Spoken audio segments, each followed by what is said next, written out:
10절까지만 같이 한번 읽도록 하겠습니다. 창세기 15장 1절부터 8절까지 말씀입니다. 우리 말씀이 얼마 안 되는데요. 우리 같이 한번 읽어보도록 하겠습니다. 이후에 여호와의 말씀이 환상 중에 아브라함에게 임하여 이르시되 아브라함아 두려워하지 말라. 나는 내 방패요 너의 지극히 큰 상급이니라. 아브라함이 이르되 주 여호와여 무엇을 내게 주시려 하시나이까. 나는 자식이 없사오니 나의 상속자는 이 다메섹 사람 엘리에셀이니이다. 아브라함이 또 이르되 주께서 내게 씨를 주지 아니하셨으니 내 집에서 길린 자가 내 상속자가 될 것이니라. 여호와의 말씀이 그에게 임하여 이르시되 그 사람이 내 상속자가 아니라 내 몸에서 날 자가 내 상속자가 되리라 하시고 그를 이끌고 밖으로 나가 이르시되 하늘을 우러러 무뼈를 셀 수 있나 보라. 또 그에게 이르시되 내 자손이 이와 같으리라. 아브라함이 여호와를 믿으니 여호와께서 이를 그의 의로 여기시고 또 그에게 이르시되 나는 이 땅에서 내게 주어 소유를 삼게 하려고 너를 갈대아인의 우르에서 이끌어낸 여호와니라. 그가 이르되 주 여호와여 내가 이 땅을 소유로 받을 것을 무엇으로 알리이까. 아멘. 하나님 아버지 감사합니다. 저희가 오늘 또 주님의 이름으로 모이게 하여 주시고 또한 놀라운 예배를 드리게 하여 주셔서 감사드립니다. 특별히 오늘 말씀을 통해서도 명절을 맞이한 저희에게 주께서 말씀하시고 인도하시는 복된 시간 되게 하여 주시옵소서. 성령 하나님을 기대합니다. 감사드리고 예수 그리스도의 이름으로 기도합니다. 네. 예, 오늘 설교는 30분을 넘기지 않도록 하겠습니다. 평상시보다 10분 일찍 끝내도록 하겠고요. 예, 우리 에스더가 문에 들어오면서 아이고 배고파라고 하는 말이 이제 가슴 문절에 남아가지고 오늘 저희 뜨레기도 하지 않고 가게를 하지 않더라고요. 그래가지고 그러고요. 이제 저희가 식당 추천이 두 군데가 들어왔거든요. 명품 송짜장이 들어왔고요. 하나는 이제 산촌 쭈꾸미가 들어왔습니다.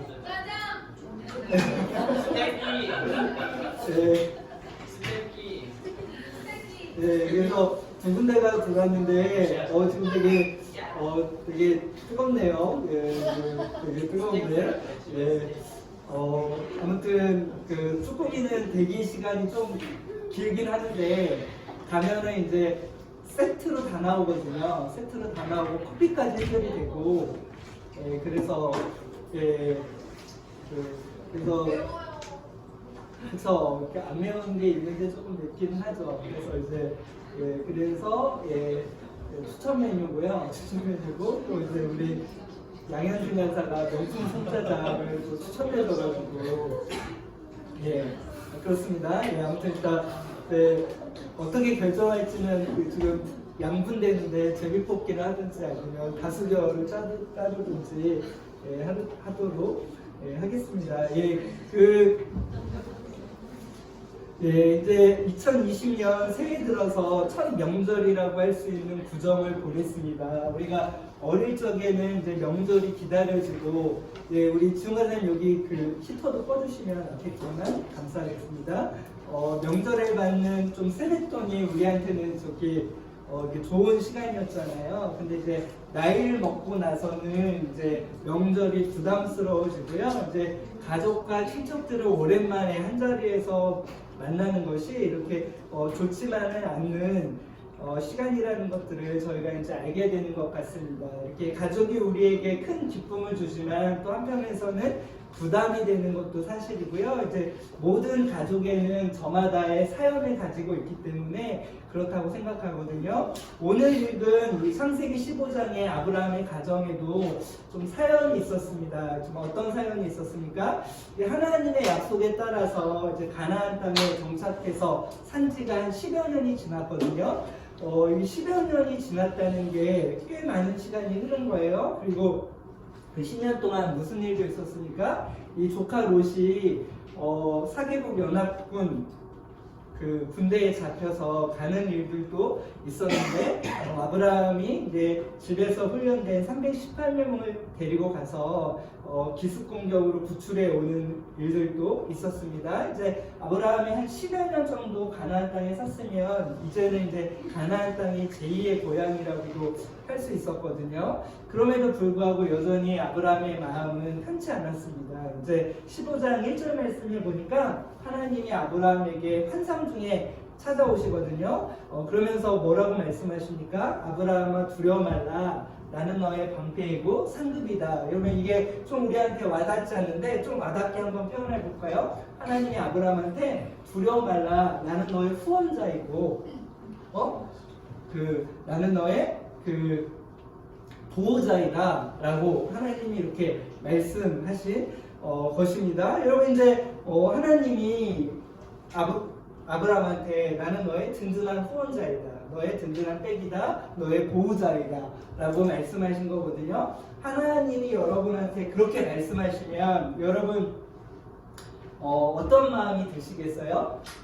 기분이 좋으시겠어요? 아니면 좀 섭섭이가 올라오시겠어요? 어떤 것 같습니까? 여러분은?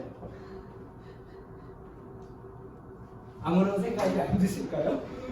네? 여기 이제 사실은 사실 이때는 이제 제가 읽은 주석에서는 아브라함이 이제 두려움이 없을 때라고 보는 책들이 많이 있었거든요. 두려워하지 않는데 왜 굳이 두려워하지 말라라고 했을까라고 하는 것에 대한 의구심을 가졌는데요. 그럼 아브라함은 10년 동안 가나안 땅에 살았지만 여전히 나그네였습니다. 여전히 순례자였습니다. 여전히 물론 아브라함은 우리가 생각하는 것보다는 부자였거든요. 재산이 많았습니다. 그럼에도 불구하고 여전히 이제 10여 년이 지났지만 아직 자녀가 없었기 때문에 아브라함은 이제 하나님께 섭섭했던 것 같습니다. 그래서 하나님이 보호자라고 하시지만 하나님이 후원자라고 하시지만 오히려 아브라함은 하나님께 따지게 되거든요. 어떻게 따지게 됩니까? 그렇게 얘기합니다. 하나님이 확실한 백이고 하나님이 확실한 후원자이면 무엇입니까? 저한테는 보이는 확실한 자녀가 없습니다. 그래서 자녀가 없기 때문에 다메섹 출신의 엘리에셀이 저의 모든 재산을 믿게 생겼습니다. 라고 이야기를 합니다. 그러면 나중에 보면 아브라함의 말년에 아브라함의 아들의 그 며느리를 찾으러 그 고향 땅으로 종 한 명을 보내거든요. 그 종의 이름이 누굽니까? 이 엘리에셀이라고 하는 것들 우리가 알게 됩니다. 그래서 이제 사실은 그 아브라함은 있잖아요.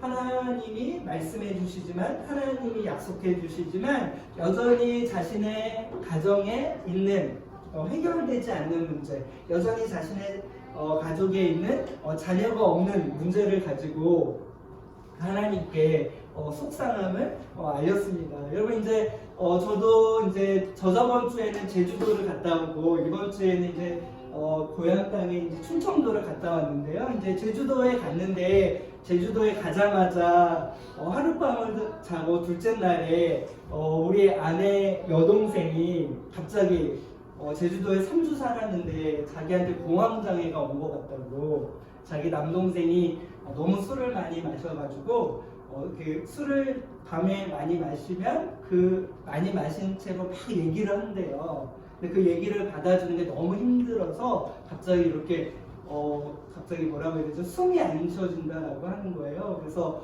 저도 이제 깜짝 놀랐어요. 이게 건강한 사람이 갑자기 공황장애가 왔다고 해가지고 그래서 이제 그날 이제 처음으로 제주도에서 이제 방족교회를 갔었거든요. 방족교회를 갔는데 그 조카들이 간절하게 기도하더라고요.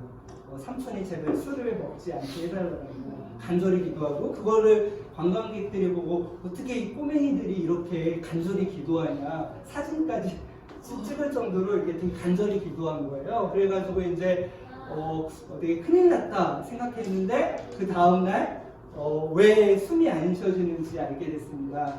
고농도의 카페인을 섭취해가지고 카카오 가루인가요? 그거를 이제 계속 먹다 보니까 갑자기 카페인이 쌓여가지고 이게 원래 카페인을 지나치게 섭취하면 이게 흥분되고 숨이 안 쉬어지잖아요. 그래서 다음날 카페인을 끊으니까 다시 정상으로 돌아오더라고요.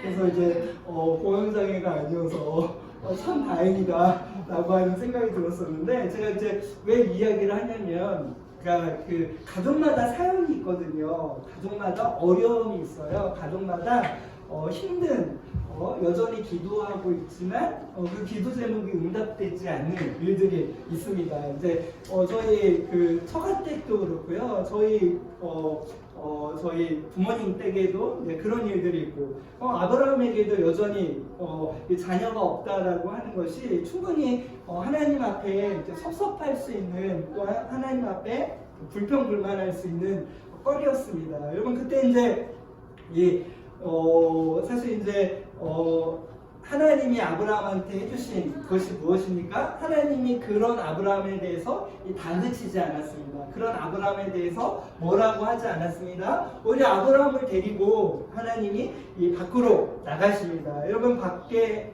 나갔거든요. 그때가 어느 때였습니까?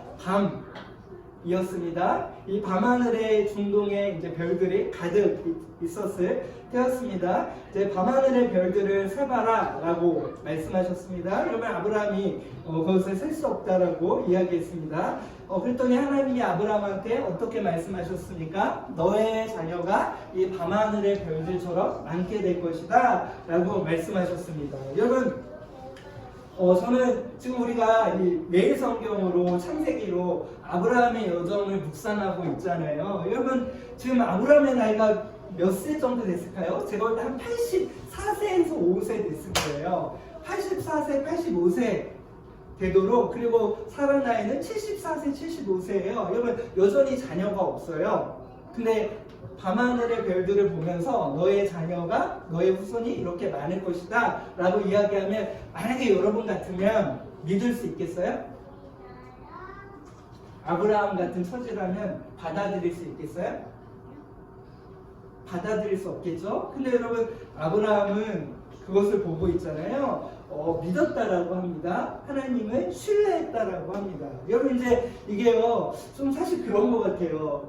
나이가 어렸을 때, 어떤 인생 경험이 없었을 때, 어떤 사람을 신뢰하거나 하나님을 신뢰하는 게 어렵지 않거든요. 나이를 먹어가면 먹어갈수록 인생 경험이 쌓이면서 사람을 신뢰하는 게 어렵고요. 하나님을 고지곳대로 믿는 게 어렵습니다. 여러분, 우리가 잘 알고 있잖아요. 점점 사람들이 결혼을 하지 않는 이유, 자녀를 낳지 않는 이유. 왜 그래요?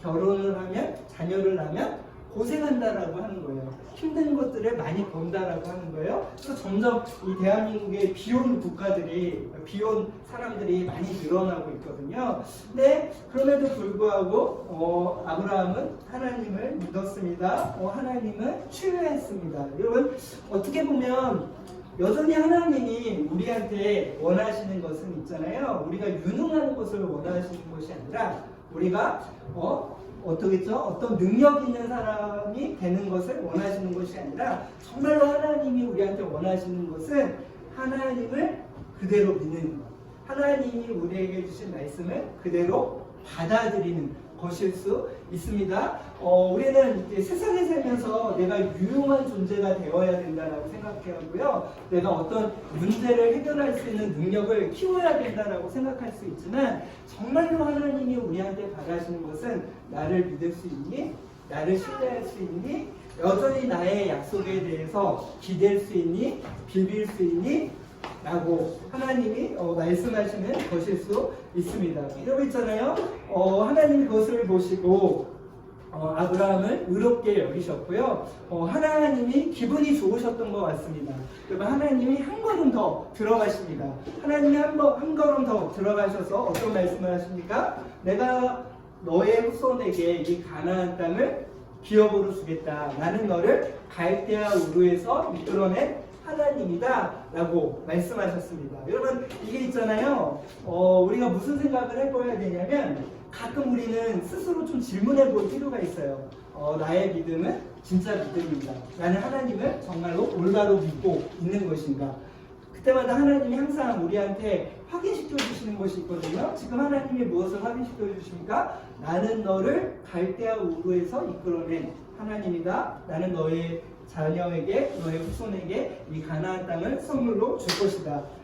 그때 아브라함이 있잖아요. 아브라함도 한 걸음 더 들어가서 하나님께 질문합니다. 이 하나님과 아브라함의 관계가 얼마나 인격적인 관계라고 하는 것들을 알게 되는데요. 하나님, 저의 후손들이 이 땅을 기업으로 받을 것을 어떻게 알 수 있겠습니까? 여러분, 질문하게 됩니다. 그때 하나님이 아브라함한테 있잖아요. 그래? 그러면 3년 된 소와 양과 염소 희생제물을 준비할 것을 이야기합니다. 여러분, 우리가 잘 알고 있는 장면입니다. 제가 하나님과 아브라함이 언약을 맺는 것이 이 장면이고요. 하나님과 아브라함이 언약을 맺을 때 필요한 그 희생제물을 준비할 것을 하나님이 요구하셨습니다. 사실 제가 오늘 이 본문을 선택하면서 정말로 살펴보고 싶은 것은 이 뒤에 나오거든요. 이 뒤에 무엇이 나옵니까? 여러분, 잠깐만 제가 이제 창세기 15장 말씀으로 다시 돌아가 보면요. 제가 이제 조금 보니까요. 이제 희생제물을 준비하게 하잖아요. 그래서 10절 말씀에 보니까 아브라함이 그 모든 것을 가져다가 중간을 쪼개고 그 쪼갠 것을 마주 대하여 놓고 그 새는 쪼개지 아니하였으며, 여기 11절 말씀에 보니까요. 솔개가 그 시체 위에 내릴 때에 아브라함이 쫓았더라. 여러분, 그러니까 아브라함이 이제 3년 된 희생제물의 반을 쪼갰습니다. 피가 철철 흐르는 그 중간을 서로 마주보게 했습니다. 여러분, 새는 쪼개지 않았대요. 근데 여러분, 11절에 보니까 방해하는 세력이 있었습니다. 방해하는 동물이 있었습니다. 여기 보니까 뭐가 방해했습니까? 여러분, 솔개가 방해했다고 하거든요. 여러분, 이 솔개가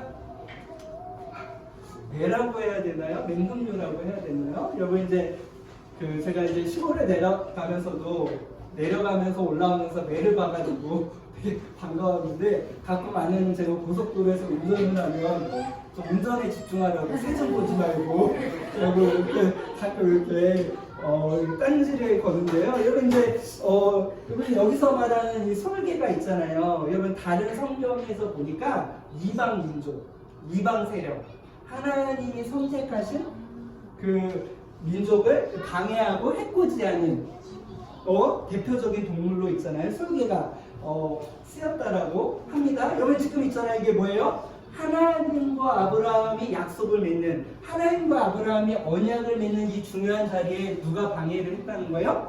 솔개라고 하는 새가 있잖아요. 방해를 했다라고 하는 거예요. 마치 앞으로 하나님이 선택하신 민족이 어떤 일들을 겪을 것인지를 예고편일 수 있습니다. 여러분 있잖아요. 그 뒤에 더 살펴보고 싶은 것이 무엇입니까? 여러분, 12절 말씀입니다. 사실 제가 오늘 설교에서 정말 하고 싶은 메시지는 12절 말씀이거든요. 우리 12절 말씀 같이 한번 읽어볼게요. 시작.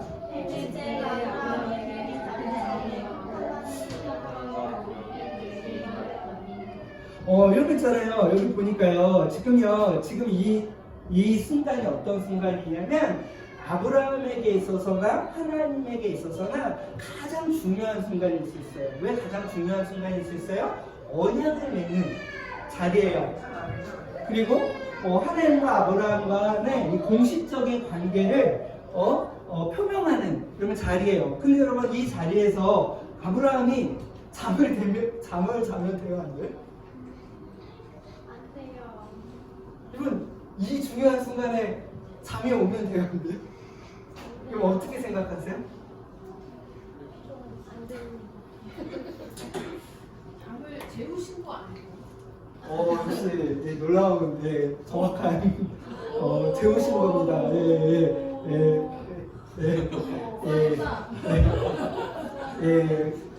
잠을 재우셨습니다. 아담을 재우시고 나서 하와를 이끌었던 것처럼 하나님이 잠을 재우셨거든요. 근데 여러분, 여기서 보니까요, 잠을 잔 것도 그렇고요, 큰 흑암과 두려움이 아브라함에게 임했대요. 여러분, 생각해 보세요. 중요한 자리예요? 중요한 시간이에요? 하나님과 아브라함의 어떤 관계인지를 볼 수 있는 자리예요? 근데 어떻게 이런 자리에 흑암이 날 수가 있어요? 어떻게 큰 두려움이 올 수 있어요? 오히려 하나님과 아브라함과의 관계가 얼마나 확실한 관계인지를 보여주는 자리잖아요. 그 보여주는 자리에 오히려 무엇이 임했대요? 큰 흑암과 함께 두려움이 찾아왔대요. 그러면 이것이 보여주는 것이 무엇입니까? 그럼 이것이 상징하는 것이 무엇입니까? 여러분, 이게 무엇을 얘기합니까? 하나님과 우리와 공식적인 관계를 맺고 있지만, 하나님과 우리와 언약 관계를 맺고 있지만, 여러분 있잖아요. 하나님과 우리와의 사이에서도 두려움이 찾아올 수가 있다라고 하는 거예요. 흑암이 찾아올 수 있다라고 하는 거예요. 오히려 하나님의 분명한 임재를 느껴야 되고 하나님의 분명한 약속을 받아야 되는 이 자리에서도 오히려 아브라함은 있잖아요. 큰 흑암과 큰 두려움이 임하는 시간이었다라고 하는 것입니다. 여러분 있잖아요. 그리고 나서 아브라함이 들은 내용, 약속이 무엇입니까? 아브라함이 들은 약속의 내용은 이것이었습니다. 아브라함의 후손들이 400년간 이집트에서 어려움을 당할 것에 대해서 종살이를 할 것에 대한 여러분 예언을 들었습니다. 여러분 있잖아요. 그리고 그것은 있잖아요. 아브라함의 본인이 겪는 일들은 아니었지만 여러분 쉬운 일은 아니었습니다. 여러분 이것이 보여주는 것이 무엇입니까? 하나님과 언약을 맺은 사람이라고 해도 하나님이 선택하신 민족이라고 하더라도 고난이나 어려움이 면제당하는 것은 아니다라고 하는 것들 여러분 보여주게 되는 것입니다. 여러분 이제 그러면서 여러분 또 하나 살펴보고 싶은 것이 무엇입니까? 우리 17절 말씀 같이 한번 읽어보도록 하겠습니다. 17절 말씀입니다. 우리 같이 한번 읽어보도록 하겠습니다. 17절입니다. 시작.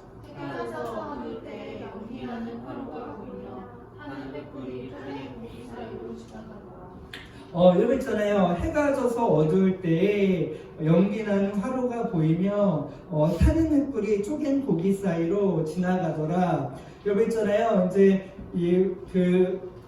지금은 이제 어두운 때였고요. 연기나는 화로가 보였고요. 또한 타는 횃불이 쪼갠 고개 사이로 지나갔더라라고 이야기하고 있습니다. 여러분 이제 우리가 알다시피 언약을 맺을 때 쪼개진 피가 흘리는 그 짐승 서로 마주보고 있는 그 짐승 사이를 언약을 맺는 당사자들이 지나가는 것이 언약 의식을 체결하는 데 있어서 되게 중요합니다. 근데 이 자리에 있잖아요. 여기 보니까 있잖아요.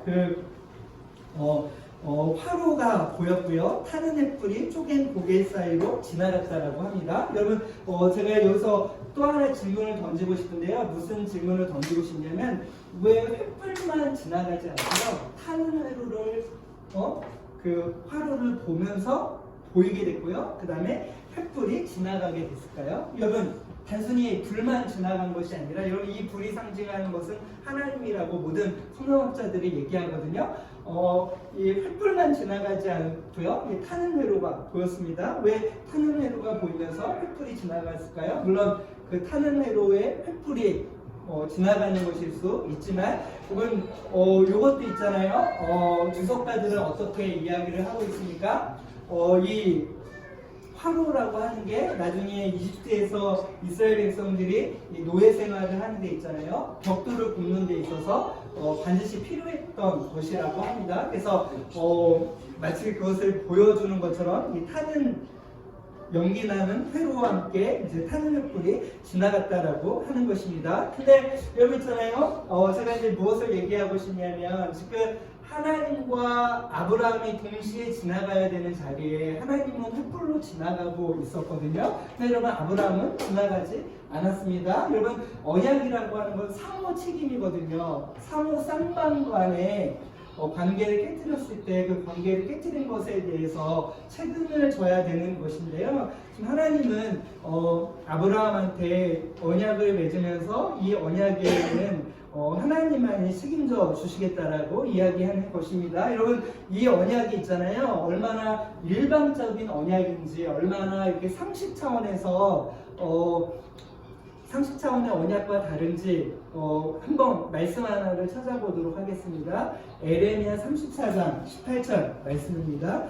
에레미야 34장 18절 말씀. 예, 이제 5분 남았네요. 제가 5분 안에 정리하도록 하겠습니다. 예, 34장 18절 말씀입니다. 우리 같이 한번 에레미야서 34장 18절 말씀 같이 한번 읽겠습니다. 시작. 송아지를 두 속이고 그 두 조각 사이로 지나매 내 앞에 언약을 맺었으나 그 말을 실행하지 아니하여 내 계약을 어긴 그들은.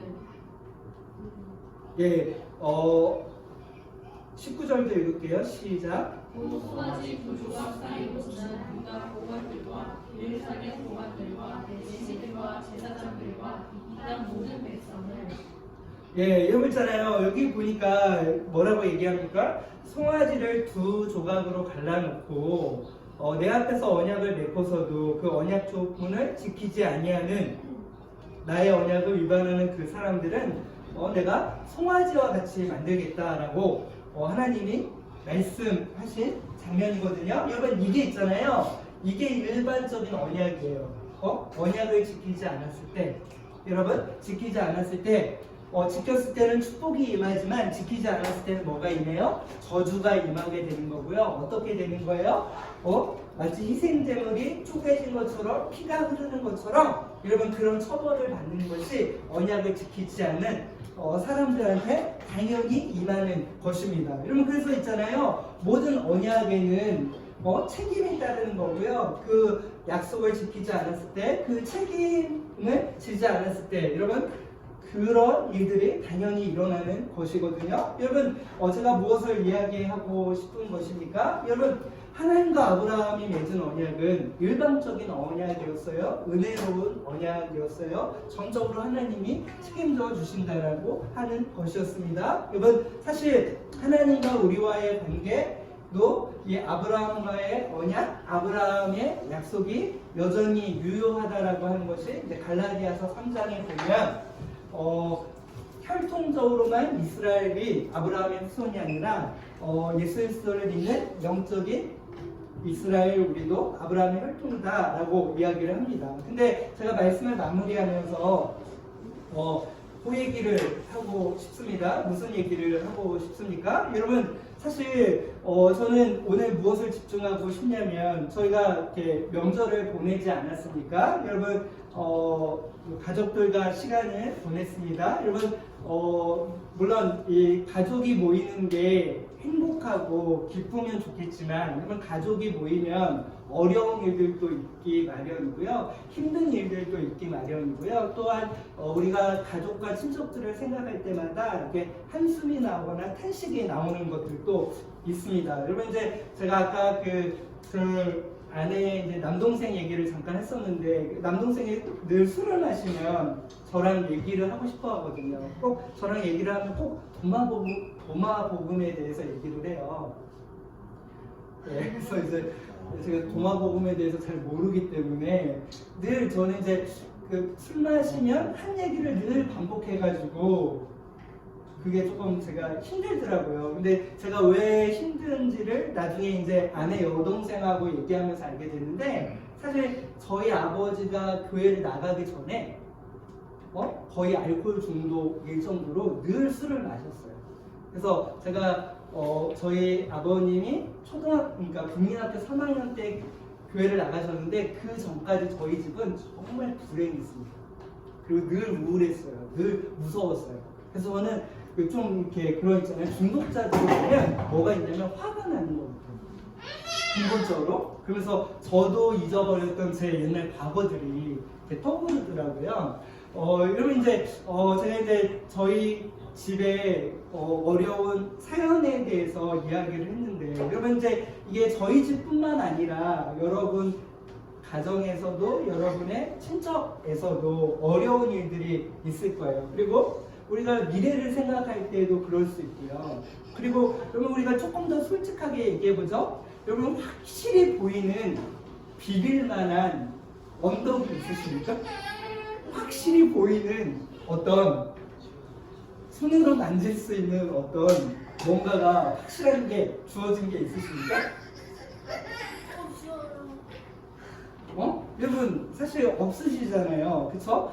뭐 재산이 있는 것도 아니고 건물이 있는 것도 아니고. 근데 여러분 이게 제가 이제 무엇을 얘기하고 싶냐면요, 여러분 그런 것 같아요. 우리가 우리 자신의 미래를 생각할 때도 불안할 수 있고 두려울 수 있어요. 그리고 여러분 여기 자녀가 있는 부부가 있는데, 자녀가 있는 부부도요, 자녀들의 미래를 생각하잖아요, 양육을 생각하잖아요. 답이 나오지 않고 여러분 두려울 수 있어요. 또한 어떤 때는 흑암이 우리한테 몰려들 수도 있습니다. 근데 여러분 있잖아요, 제가 무엇을 말씀드리고 싶습니까?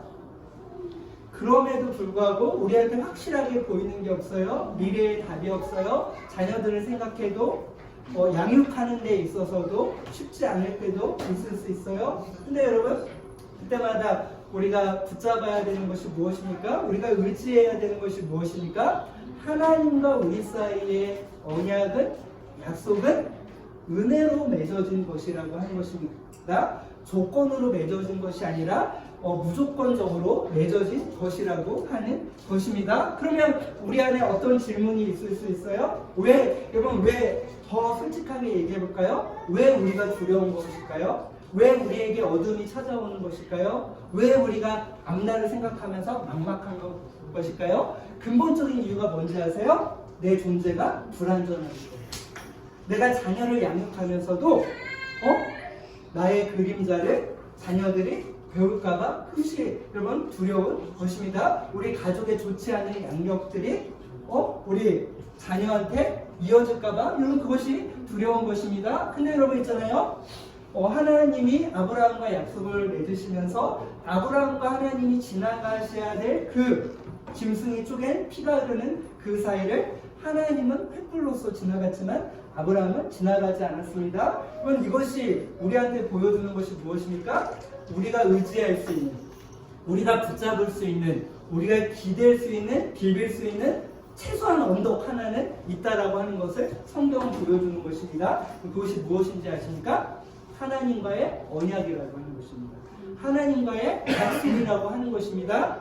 여러분 있잖아요, 만약에 우리가 자녀를 잘 키워도요, 내가 기도를 열심히 하고 내가 순종을 잘해서 키운 것이 아니고요, 하나님과 자녀 사이에 하나님과의 언약이 있기 때문에 그 언약이 자녀를 잘 키우게 된다라고 하는 것입니다.